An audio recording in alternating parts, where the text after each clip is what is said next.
And welcome back to another edition of Coach B Weekly. We're going to get into our wrap-up edition. Now, you win the championship game. It's a little more than 24 hours later, and we are sitting over at the All-Star Sports Bar and Grill in Robinson Township, watching the selection show. What were your expectations sitting at that selection show? I expected us to play Uconn. I did. I told the staff. I didn't really talk much to the team about it because I didn't want to, when I tell them something that, a lot of times they believe it. And, they're going to believe, that I had a read on things because my reads are usually pretty accurate. Geographically, the NCAA, when it comes to especially women's basketball, they like to geographically keep teams closer to each other when it comes down to the pairings. We're actually the last team that punches the ticket. There's 2 games at 3 o'clock, I believe, on that Sunday. And so we are either the last game or a dual last game. So when it gets to that point, the selection committee really has their bracket filled out. It's really, if this team wins, they're going to play this team, and if this team wins, they're going to play this team. No matter who won that game, we were probably both playing Uconn. And at the end of the day, I knew that, and I didn't care going into the championship because no matter who we play, I want to go out there and face the challenge. So when we went into that selection show, I expected it, and when it came up on the screen, it was real, and it was there, and it was now factual, and let's go. Let's get ready. Let's get ready to go out to stores. Next challenge is on the table, and it was a big one. It certainly was a big challenge, taking on the number 1 team in the nation, 109-1 in their last 110 games heading into that, 3-time defending national champions. How do you prepare for a game like that? You do it the same way you did it for anybody else. And people think that's crazy, but that's my philosophy. That'll never change. I mean, if we prepared the same way for everybody in our conference, we prepared the same way down the stretch as we did during the season. I always tell the players, a pregame meal, if you guys think, it should be loose for you guys and you want to, joke around and laugh and you want to be that way, well, guess what? When we get to the conference championship, how's that going to feel when that was your normal pregame meal? You're not going to want to joke around and laugh because you're going to be going into the conference championship game and you're going to be more focused. Well, they can't feel unusual to you. And it can't feel unusual for us to go in and play Uconn. If we're a team of accountability and standard, high standard, then we would go into that game the same way we went into the other games because we should want them all. We should want to go out there and get better every game.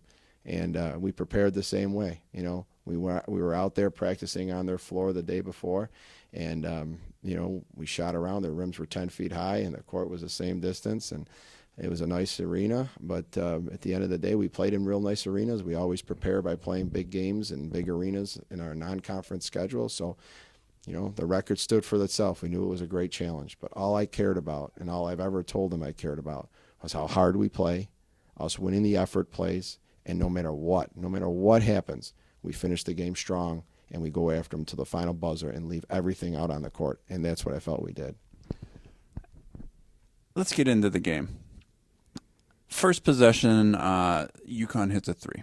You guys turn around, you get a nice offensive possession, you get the ball inside to Megan Smith.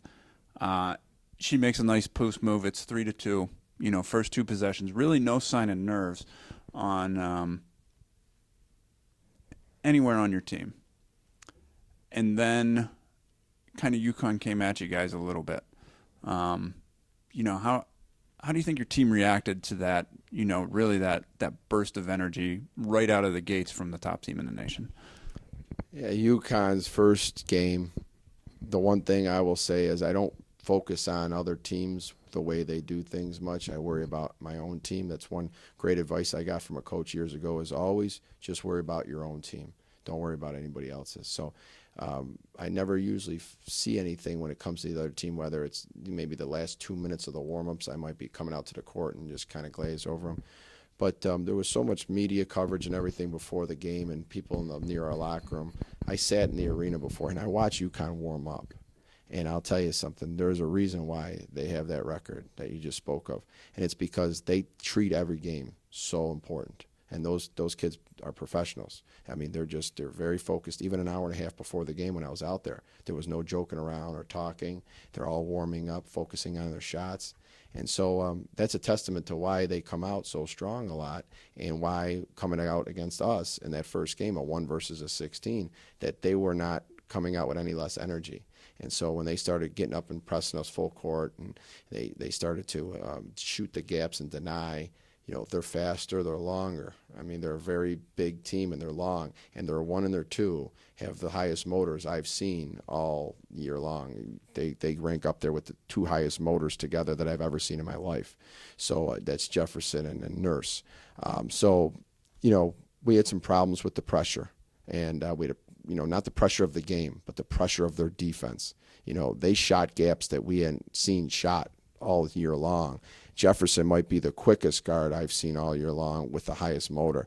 So, things got out of hand a little bit early on for us, and a lot of it had to do with just their pressure and us not being able to get into our stuff. And, I give Coach Oriema a lot of credit for that. He definitely has systems in place that he makes things very difficult for you, especially early on. And it was unfortunate to get off to that rough start.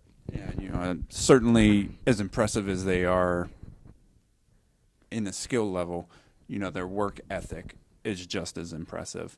And I see what you're saying with players shooting gaps that we're not used to. Some of those passes that we throw in a conference game, they're going to get through and they're going to lead the baskets.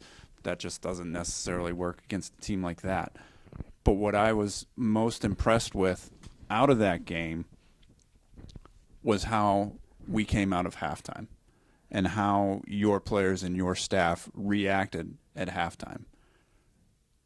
While the first half got away from us, the second half, the final score of the second half was 37-34. We lost the second half by 3 points. We won the fourth quarter, and your girls never gave up. That's what I care about. Any coach that goes out there and just tries to be a front runner all the time, when things are good, you're good. When things are bad, you're bad. It's about the effort.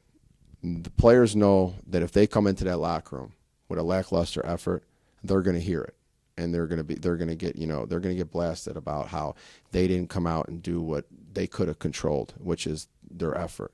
Effort was there. Even going into halftime, I felt that we were continuing to try and fight, and even though you're human, you see up at the scoreboard that you're losing by more points than you have all season, to come into that locker room and to know that they were going to continue to go. And that was the trust that I had in this team, and that they were never going to quit down the stretch. And so going into that second half, we were focused on finishing the game stronger than they finished the game. And whatever happened during that process, we were going to be proud of.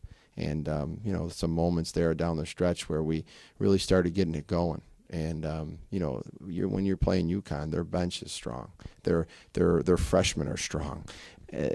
You got centers inside that come off the bench that are 6'6", that are big and strong.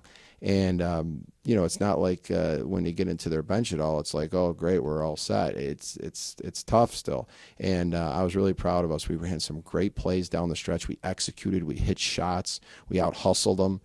That last play of the game where we stole the ball on the inbounds play, and Ashley Ravelli was racing in for that layup for, just to cut it 2 points closer and to just finish the game like we always said. And that was one of the proudest missed layups I think I've ever had in my life. It was amazing how proud I was to see her with that determination going down the court to try to get that layup at the end, to go off that court saying, hey, we took over down the stretch. We were the team that continued to play. Is it easier to play when you're up 30 or when you're down 30? You know what I mean? And you shot 55% in that second half. I mean, you really took it to them. You end up winning the fourth quarter. And, we were talking about before we came on to do this show,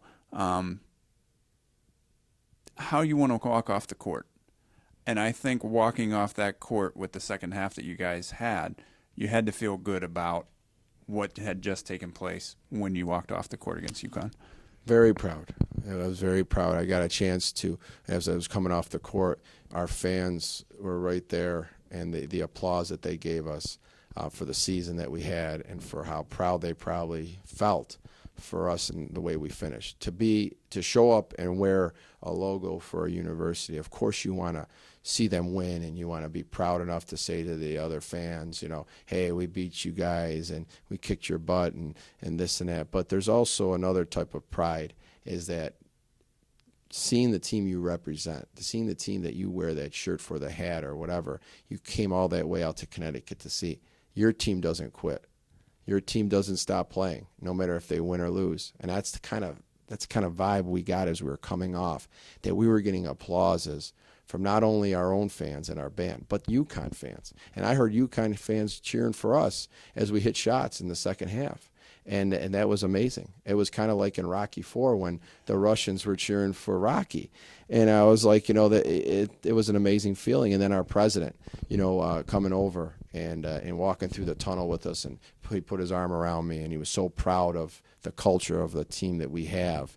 And he knows obviously how hard it is to get that culture that way, how much you as a coach have to be invested in your team. And going back to the locker room and seeing the team stand in a circle and having the president there, and how proud from the top, we were feeling.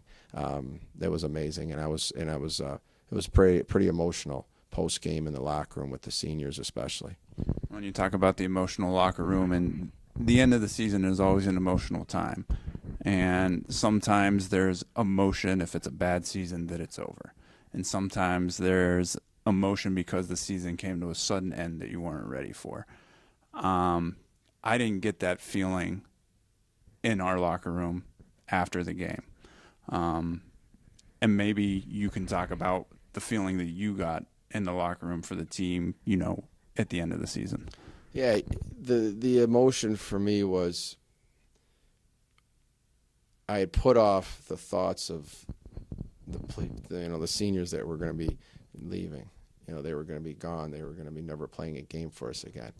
I'm still not ready for that, as far as, going forward with that. But, as a coach, you gotta get through that. You got to get through, seeing someone grow up over 4 years and develop as a player and as a person, and see them go out the way they did. Winning the conference championship, going against all odds of winning on the road against the 2 and the 1, and then going out there and playing Uconn on the biggest stage, and then continuing to fight till the end. All the stuff that you've taught. That was what I was feeling. That I'm going to miss this. I'm going to miss this group. I'm going to miss this senior class. I'm going to miss this whole way this team was together down the stretch. But I was happy for them, and I didn't want to make it a sad day, because I was really happy for them that they were able to accomplish what they did, and they were able to get to this point. And it was unfortunate, playing Uconn. They give you no room for error, but we made definitely the best of it. And certainly it was a great performance in the second half, and to get that opportunity to play a team of that status. And I really feel like what you talked about, the work ethic was there, certainly not the result that you were hoping for, but the sense of pride that you could carry coming off the court at the end of that game was exceptional. And we'll get more of a chance to talk about the season as a whole. We'll do one last wrap-up episode of Coach B Weekly, and that's going to be coming up for you in a couple of weeks. But thank you for your time today. It was a great end-of-the-season run for Robert Morris, a season that was up and down, and we'll talk about more of that later, but it certainly finished on a high note. For RMUcolonials.com and for Coach Charlie Buscalia, I'm Ken Baker.